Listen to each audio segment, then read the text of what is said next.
चलिए अब आपको सीधे लिए चलते हैं उदयपुर, जहां पर गजेंद्र शक्तावत का अंतिम संस्कार आज होना है। बड़ी खबर आपको बता दें, ये तस्वीरें भी आप देख सकते हैं। वल्लभ नगर से कांग्रेस के विधायक थे शक्तावत और कल दिल्ली में उनका निधन हो गया था।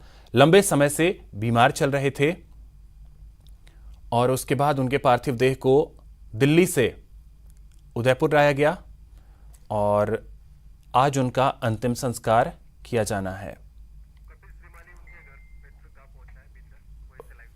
तो कपिल श्रीमाली हमारे सहयोगी उदयपुर से इस वक्त हमारे साथ जुड़ रहे हैं।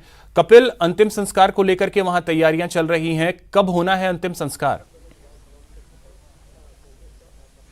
देखिए, कल देर रात गजेंद्र सिंह शक्तावत की पार्थिव देह को उदयपुर स्थित उनके निवास स्थान पर लाया गया था और न्यू फतेहपुरा स्थित निवास स्थान से सुबह 8 बजे अंतिम यात्रा शुरू हुई। पार्थिव देह को गजेंद्र सिंह शक्तावत के पैतृक गांव भिंडर लाया जा रहा है। जगह जगह पर श्रद्धांजलि देने के लिए उनके समर्थकों की भीड़ मौजूद है। 11 बजे अंतिम संस्कार का समय निर्धारित किया गया था, लेकिन जिस तरह से श्रद्धांजलि देने के लिए लोगों की भीड़ रास्ते में मौजूद है, ये लग रहा है कि कुछ समय पार्थिव देह को भिंडर पहुंचने में लग सकता है। मैं इस समय भिंडर में गजेंद्र सिंह शक्तावत के पैतृक निवास पर मौजूद हूँ। यहाँ की मैं तस्वीरें दिखाना चाहूंगा कि यहाँ पर बड़ी तादाद में जो समर्थक हैं वे यहाँ पर श्रद्धांजलि देने के लिए पहुंचे, अंतिम यात्रा में शामिल होने के लिए यहाँ पर पहुंचे हैं। एक युवा नेता, मेवाड़ का कद्दावर कांग्रेसी नेता जो है वो दुनिया से अलविदा कहकर गया, तो ऐसे में उन्हें श्रद्धांजलि देने के लिए बड़ी तादाद में जो भिंडर कस्बे के जो वासी हैं या आसपास के जो कांग्रेस के कार्यकर्ता हैं वे यहाँ पर मौजूद हैं। गजेंद्र सिंह शक्तावत को श्रद्धांजलि देने के लिए आज भिंडर में सभी बाजारों को भी बंद रखा गया है। देखिए, गजेंद्र सिंह शक्तावत एक मजबूत युवाओं के नेता के रूप में उभरे थे और इसका उदाहरण देखने को मिला था जब मेवाड़ अंचल में भारतीय जनता पार्टी का प्रभुत्व लगातार बढ़ रहा था। उस दौरान भी गजेंद्र सिंह शक्तावत ने वल्लभ नगर से जीत हासिल की थी और अब वे लीवर की बीमारी के चलते काफ़ी समय तक उनका दिल्ली में इलाज भी चला था और लेकिन अब वे अंतिम सांस ले चुके हैं। दिल्ली में उनका निधन हुआ था। दिल्ली में निधन होने के बाद में उनकी पार्थिव देह को कल देर रात जो है वो उदयपुर लाया गया था। कोरोना भी गजेंद्र सिंह शक्तावत को हो गया था, तो ऐसे में कोविड प्रोटोकॉल की पूरी तरह से पालना की जा रही है। जो पार्थिव देह है वो दिल्ली से कोविड प्रोटोकॉल के तहत ही परिवार के सदस्यों को सुपुर्द की गई थी और अब एम्बुलेंस में ही अंतिम यात्रा पैतृक निवास भिंडर के लिए रवाना हुई थी। सुबह 8 बजे उदयपुर से रवाना हुई और 11 बजे तक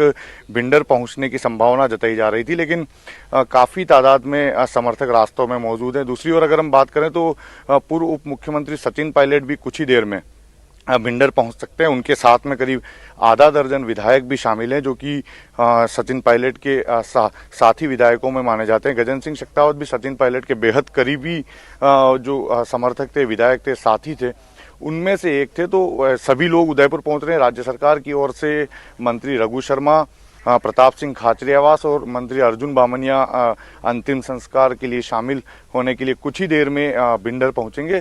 बड़ी तादाद में समर्थक भी यहां पर मौजूद हैं। बिल्कुल कपिल, तो ये हम देख पा रहे हैं कि अंतिम संस्कार को लेकर के जो है वो प्रक्रिया चल रही है, तैयारियां जो हैं वो चल रही हैं। बहुत शुक्रिया फिलहाल आपका कपिल तमाम जानकारी के लिए।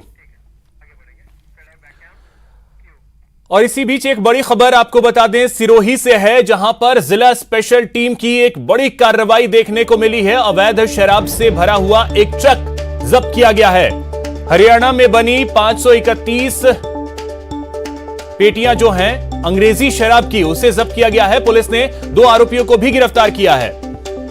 डीएसपी प्रभारी चंपाराम के नेतृत्व में इस कार्रवाई को अंजाम दिया गया है। सदर थाना क्षेत्र के किवरली हाईवे के पास यह कार्रवाई की गई है।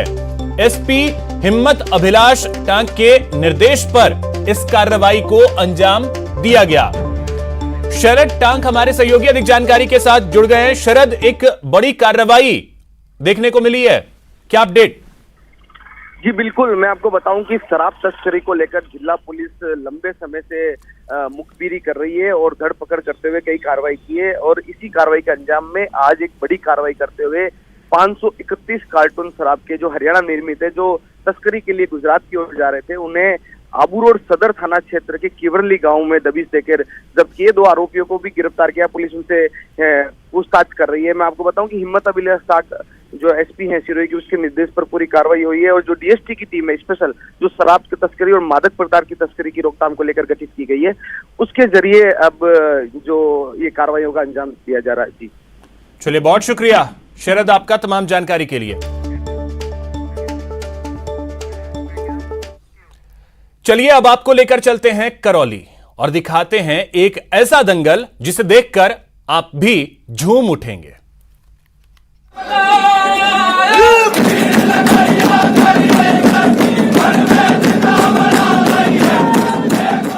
ऐसा दंगल नहीं देखा होगा।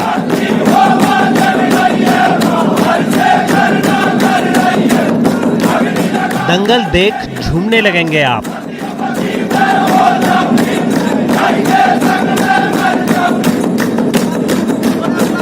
ना कोई कुश्ती, ना कोई पहलवान, लोक संगीत का अनूठा संगम। दंगल सामाजिक सौहार्द वाला।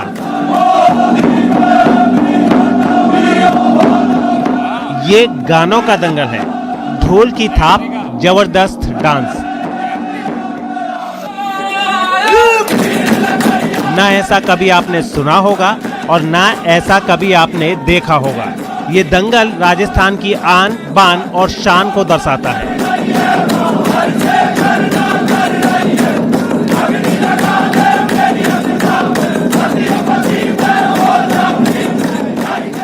दंगल जरूर है लेकिन जरा हट के। अखाड़ा भी अनोखा है। यहाँ पहलवान तो नहीं लेकिन वो कलाकार जरूर हैं जिन्होंने संगीत के इस दंगल में अपनी परफॉर्मेंस से समा बांध दिया और दंगल देखने वालों को झूमने पर मजबूर कर दिया। इस बार कन्हैया दंगल का आयोजन करौली में हुआ। अब समझिए किसे कहते हैं कन्हैया दंगल। कन्हैया दंगल राजस्थान के पूर्वी भाग में होता है।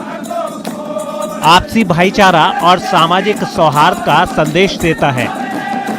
2 या 2 से अधिक पार्टियों के बीच मुकाबला होता है।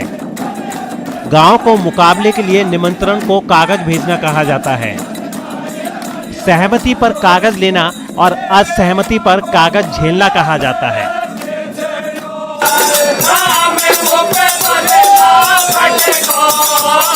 इस दंगल में रानौली की दंगल पार्टी ने राजा मोर ध्वज की कथा सुनाकर सबको मंत्रमुग्ध कर दिया।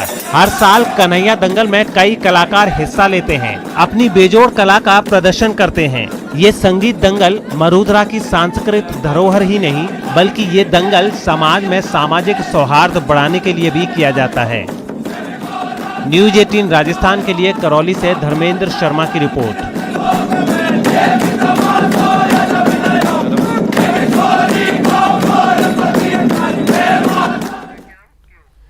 कोविड-19 महामारी ने परस्पर निर्भरता की भावना को सुदृढ़ किया है, जिससे कि पूरा देश इस विपत्ति का एकजुट होकर मुकाबला कर सके।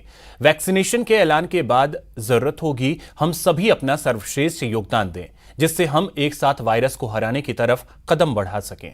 और नेटवर्क 18 इस मुहिम में हर कदम पर आपके साथ होगा। जब तक सभी सुरक्षित नहीं होते तब तक कोई सुरक्षित नहीं होगा।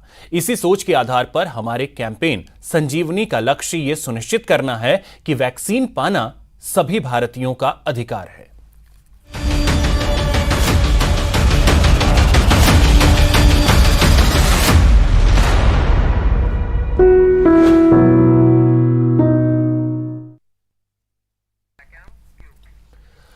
मरुधरा से भेजे गए गुलाबी पत्थर से बनने वाले अयोध्या के राम मंदिर निर्माण में प्रदेश की जनता बढ़ चढ़कर हिस्सा ले रही है। मंदिर निर्माण में सहयोग के लिए न सिर्फ बड़े बल्कि बच्चे भी बढ़ चढ़कर हिस्सा ले रहे हैं। भरतपुर और बाड़मेर से राम भक्तों की यह खास रिपोर्ट देखिए। राम काज करिबे को आतुर, राम मंदिर के लिए समर्पण अभियान, नन्हे राम भक्तों का समर्पण। अयोध्या में राम मंदिर निर्माण के लिए लोग दिल खोलकर दान कर रहे हैं। समर्पण निधि संग्रह अभियान में दान देकर राम काज में सहभागी बन रहे हैं। लेकिन मंदिर निर्माण के लिए सिर्फ बड़े ही नहीं बल्कि बच्चे भी श्री राम के प्रति समर्पण दिखा रहे हैं। ये नन्हे राम भक्त का गुल्लक फोड़ दान है। जी हाँ, भरतपुर के 6 साल के आराध्या ने अपने गुल्लक में 3 साल तक पाई जोड़कर रुपए जमा किए और जब राम मंदिर निर्माण के लिए धन संग्रह शुरू हुआ तो इस नन्हे राम भक्त ने अपने गुल्लक को फोड़कर 15,000 रुपए राम मंदिर निर्माण के लिए दान कर दिए। अयोध्या में जो राम मंदिर बनाए उसके लिए मैंने अपने सारे पैसे दे दिए इस गुल्लक में। आराध्या की तरह ही सिविल लाइन कॉलोनी की रहने वाली छात्रा जानवी सिंह ने भी प्रभु राम के प्रति अपनी आस्था प्रकट की और स्कॉलरशिप में मिले 11,000 रुपए राम मंदिर निर्माण के लिए दान कर दिए। फुटबॉल खेलती हूँ अपने कॉलेज की तरफ से और मैंने नेशनल खेला है अंडर 17 भी।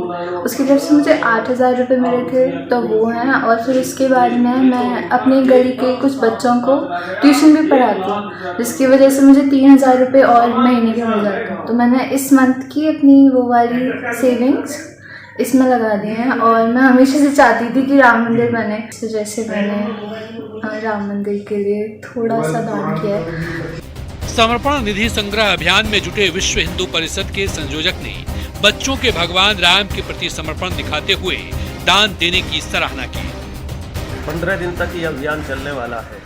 इसी अभियान के मध्य एक छोटी सी बालिका जानवी ने, जो कि नेशनल स्तर की फुटबॉल की खिलाड़ी है, उसने अपनी 2 वर्षों की गुल्लक खुलवाकर उसको भगवान श्री राम के मंदिर निर्माण के लिए समर्पित किया है। इसी प्रकार एक छोटे नन्हे से बालक आराध्य ने, जो कक्षा 3री में पढ़ता है, उसने भी अपनी गुल्लक खोलकर लगभग उसमें 15,000 रुपये हैं। इस प्रकार से छोटे बच्चों से लेकर माताएं, बहनें और बुजुर्ग, प्रतिष्ठित बंधु सब इस अभियान में सहयोग कर रहे हैं। राम मंदिर निर्माण में हर राम भक्त सहयोग करने को आतुर हैं। भरतपुर जिले में राम मंदिर निर्माण के लिए 11 करोड़ रुपए जमा करने का लक्ष्य रखा गया है, जिसमें अब तक 2 करोड़ 50 लाख रुपए जमा हो चुके हैं। तो वहीं बाड़मेर में श्री राम मंदिर निर्माण के लिए समर्पण निधि संग्रह अभियान को जन जन तक पहुंचाने के लिए बाइक रैली निकाली गई। राष्ट्रीय स्वयंसेवक संघ की ओर से निकाली गई इस रैली में लोगों ने बढ़ चढ़कर हिस्सा लिया। इस दौरान राम भक्तों ने जमकर जय श्री राम के नारे लगाए। ये रैली तिलक नगर से ऑफिसर्स कॉलोनी के महादेव मंदिर तक निकाली गई, जिसमें हर कोई राम काज में सहभागी बनने को आतुर दिखे।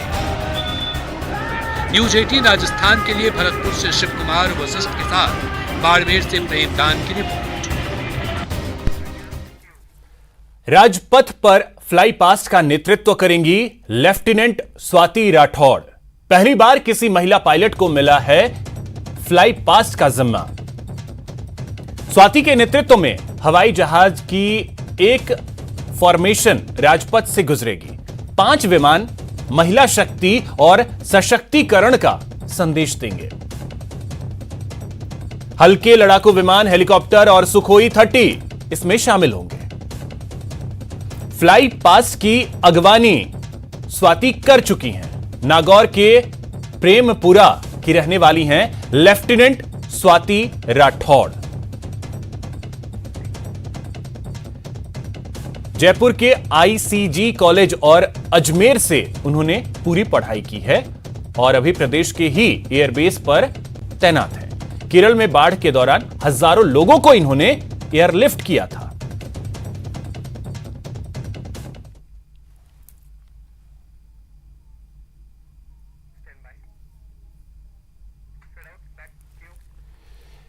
टीवी पर पहली बार आ रहा है एक अनोखा शो, बायजूस यंग जीनियस। 23 जनवरी को शाम 7:30 बजे न्यूज 18 राजस्थान पर देखिए भारत की सबसे कम उम्र की पैलियोंटोलॉजिस्ट। Hi, this is Aswada Biju. I'm a young paleontologist of India who have collected nearly 120 specimens of fossils from 3 different beds. ये है यंग जीनियस, जिस बच्ची को पत्थर और चट्टानों में भी जीवन दिख जाता है। ये है यंग जीनियस, जिसे 13 साल की उम्र में ही ग्लोबल चाइल्ड प्रोडिजी अवार्ड मिला। जो बन गई है भारत की सबसे कम उम्र पैलियोंटोलॉजिस्ट यानी जीवाश्म विज्ञानी। नेटवर्क 18 पर एक अनोखा शो दंग करने वाली चेन्नई की 13 साल की अश्वथा बीजू के साथ, जिसे 2020 में ग्लोबल चाइल्ड प्रोडिजी का खिताब मिला।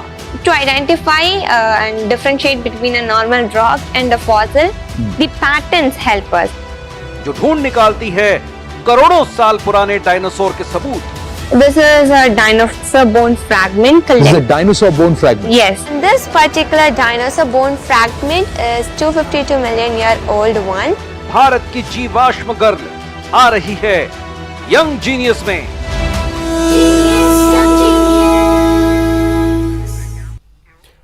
जयपुर में दिव्यांग T20 प्रतियोगिता का आयोजन किया गया। शारीरिक अक्षमताओं से आगे निकलकर खिलाड़ियों ने जोश और जज्बे की नजीर पेश की। लाचार नहीं, मैं सक्षम हूं। किसने कहा मैं तुमसे कम हूं? अपनी दृढ़ता का सबूत हम भी दे आए हैं। मेडल तो हमने भी कई लाए हैं। दिव्यांगों का दंगल।